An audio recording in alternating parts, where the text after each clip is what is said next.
یہ مرد کی بے غیرتی ہے کہ اپنی عورتوں سے روٹیاں منگوائیں. اس کا مطلب بے غیرتی پہلے سے تھی وہاں. بھیجا یہ عورت آٹا لے کر گئی روٹی بنوانے کے لیے.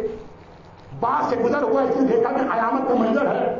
دو شیر آپس میں جنگ کر رہے ہیں اور جنگ دیکھنے کے بعد وہ ایسی کھو گئی کہ نماز صبح کا وقت ہونے لگا. قبل از نماز صبح اسے ہوش آیا کیونکہ وہ جنگ دیکھ رہی تھی جو اس نے کبھی نہیں دیکھی تھی.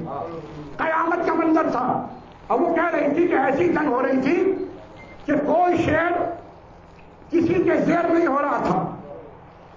الغرض اس نے جنگ دیکھتے اچانک اسے ہوش آیا تو نماز صبح کا وقت ہونے والا تھا. جلدی سے نانوائی کے پاس گئی. جنگ کو اس نے دیکھنا بند کیا. پھر گھر آئی, روٹی ملی نہیں, گھر آ گئی, روٹی بنی نہیں. جب وہ گھر آ گئی تو شوہر کہنے لگا کہ روٹیاں لائی. کہا روٹیاں نہیں لائی. کہنے لگا کہ کیوں نہیں لائی. کہا میں جنگ دیکھنے لگی کہ باغ میں جنگ ہو رہا تھا بہت ہی شاندار اور مجھے جنگ میں مزہ آنے لگا, میں دیکھنے لگی. عورت کو جنگ میں مزہ آیا ہے. اس نے کہا کہ آج میں تجھے قتل کروں گا, تو نے مجھے بھوکا رکھا ہے, آج میں تجھے قتل کروں گا. اس نے تلوار اٹھائی اور عورت پر حملہ کرنا چاہا. وہ عورت جو ابھی باہر سے جنگ دیکھ کر آئی ہے اس نے فوراً تلوار, دوسری تلوار جو ٹنگی تھی, اور چلیے گا عورت ہے, مرد کے مقابلے میں آ گئی. کبھی باہر نہیں گئی تھی, کبھی جنگ نہیں سیکھا تھا, بس ایک جنگ دیکھ کر آئی تھی. فوراً اس نے تلوار اٹھایا اور شوہر سے لڑنے لگی. کمرے سے لڑتے لڑتے شوہر حملہ کرتا جا رہا ہے. وہ شوہر جو نہ جانے کتنے جنگ لڑ چکا تھا, اور وہ عورت جو صرف ایک جنگ سیکھ کر نہیں آئی ہے, دیکھ کر آئی ہے. دیکھ کر آئی ہے. مرتبہ عورت نے حملہ کرنا شروع کیا. حملہ کرتا جاتا ہے, یہ جواب دیتی جاتی ہے. وہ حملہ کرتا جاتا ہے, یہ جواب دیتی جاتی ہے. یہاں تک کہ گھر کے آنگن میں پہنچ گئے. کمرے سے جنگ کرتے کرتے شوہر اور سو گئے. اور اچانک جب شوہر نے دیکھا کہ یہ عورت زیر نہیں ہو رہی ہے تو جھگڑا کے اس نے تلوار پٹک دیا زمین پر اور کہنے لگا, اے کنیز خدا یہ تو بتا, تو کبھی باہر گئی نہیں, کبھی تو نے جنگ دیکھا نہیں, تو نے کبھی جنگ کیا نہیں, تلوار کبھی اٹھائی نہیں, یہ تجھے آج کیا ہو گیا ہے؟ میرے ہر بار کا جواب دے رہی ہے. کہنے لگی ابھی باغ میں شاندار جنگ دیکھ کر آ رہی ہوں جس میں دو شیر آپس میں جنگ کر رہے ہیں. وہ جنگ ایسی جنگ تھی, ہر بار کا انداز میرے ذہن میں نقش ہو گیا ہے. میں نے جان بوجھ کر تلوار نہیں اٹھایا ہے, میں وہاں سے اتنی بہادر بن کے آئی ہوں. میں وہاں سے اتنی بہادر بن کے آئی ہوں کہ تلوار کب میرے ہاتھ میں آ گیا, جواب کب میں دینے لگی, مجھے کچھ نہیں پتا ہے. کہہ رہی چل مجھے بھی لے چل, میں بھی دیکھوں یہ کیسی جنگ ہے جو عورت کو مرد بنا دے, جو عورت کو شجاع بنا دے, جو عورت کو اتنا بہادر بنا دے کہ دیکھ کے جنگ سیکھ جائے. پہنچا بات کی بات دیکھا تو جوان ہے جو لڑ رہے ہیں. اچانک اذان صبح ہونے ہی والی تھی کہ ایک مرتبہ نقاب پوش شخص نے کہا, پھر حملہ کیا اس نے, پھر سامنے والے عباس نے جواب دیا. جب جواب دے دیا تو ایک جملہ عباس نے کہا سن اے سوار, یہ جو تم نے آخری وار کیا ہے یہ وار وہ وار ہے جو پورے عرب میں میرے باپ کے علاوہ کوئی نہیں جانتا. میرے باپ کے علاوہ کوئی نہیں جانتا. جب اس کا بھی جواب دے دیا عباس نے تو ایک مرتبہ عباس جلاہی میں ہے اور حملہ پہ حملہ کرتے جا رہے ہیں. ایک مرتبہ سامنے والے شخص نے نقاب ہٹایا, اذان کا وقت ہونے والا تھا, نقاب ہٹا کے کہا عباس آپ بس کہہ رہا ہو, میں تمہارا باپ پر نہیں چاہ رہا ہوں.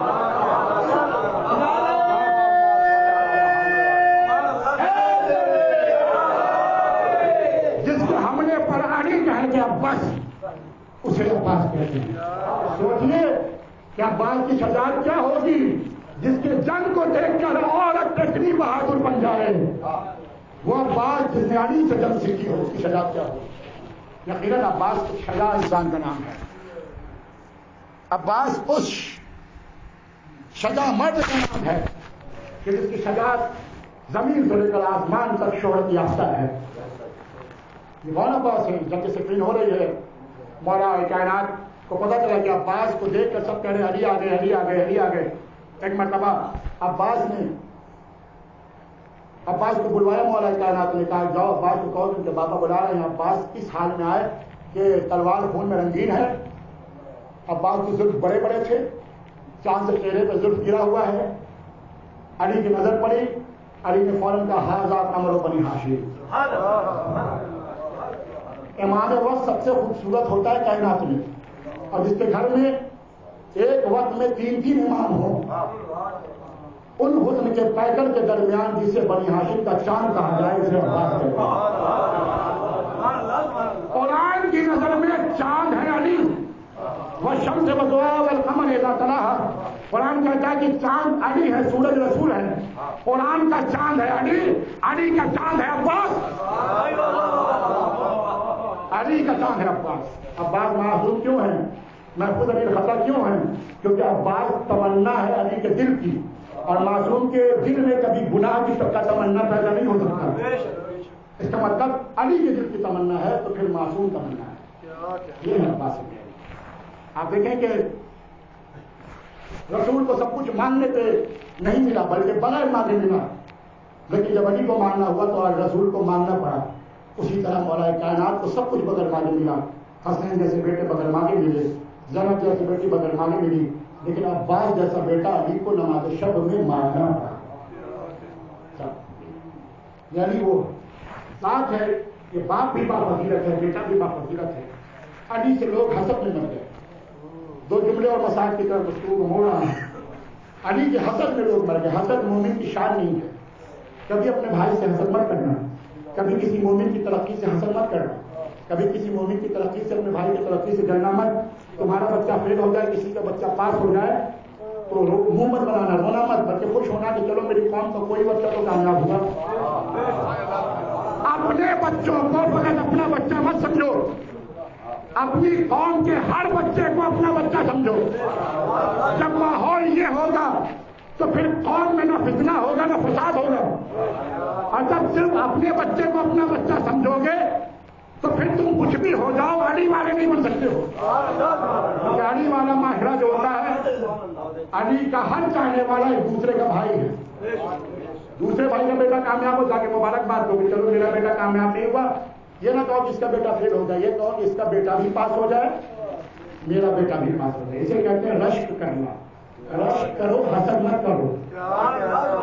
اللہ اسے بہت دولت دے رہا ہے، یا اللہ یہ تباہ ہو جائے، اس کا بزنس ٹھپ ہو جائے، یہ برباد ہو جائے، یہ تمنا مت کرو۔ جو مومن کے تب معیار نہیں ہے۔ حسد کرنا علی کے دشمن کی شان ہے، علی والوں کی شان حسد کرنا نہیں ہے۔